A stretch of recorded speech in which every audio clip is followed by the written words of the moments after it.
తురకపాలెం మరణాల్లో మరణించిన వాళ్ళందరూ కూడా దళితులు అవ్వడం ఇక్కడ కీలకమైనటువంటి విషయం.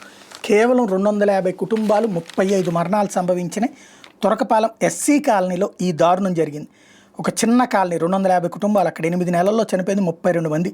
సెప్టెంబర్లో 3 రోజుల్లో మరో 3. ఇది గుంటూరు రూరల్ మండలం తురకపాలెం ఎస్సీ కాలనీ పరిధిలో పరిస్థితి. జ్వరం వచ్చినా స్వల్ప అనారోగ్యం పాలైన అక్కడ జనం వణికిపోతున్నారు. ఆసుపత్రిపైకి వెళ్తే కోలుకొని ఇంటికి వస్తామో లేదో అనే భయం వెంటాడుతుంది. కాలనీలో ఎవరిని కదిలించినా ఏ మాయరోగం మా ఊరిని చుట్టేసిందో అనే ఆవేదనే.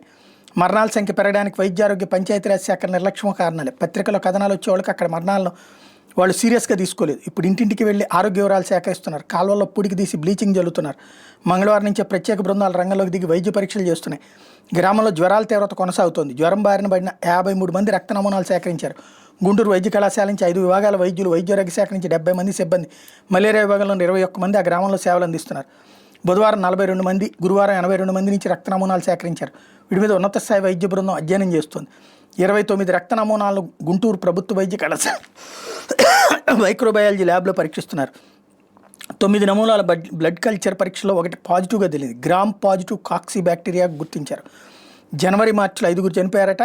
ఏప్రిల్లో 2, మేలో 3, జూన్లో 2, జూలైలో 10 మంది, ఆగస్టులో 10 మంది, సెప్టెంబర్లో 3 వరకు 3 చనిపోయారన్నటువంటి విషయం తాజాగా తేలుతోంది అక్కడ.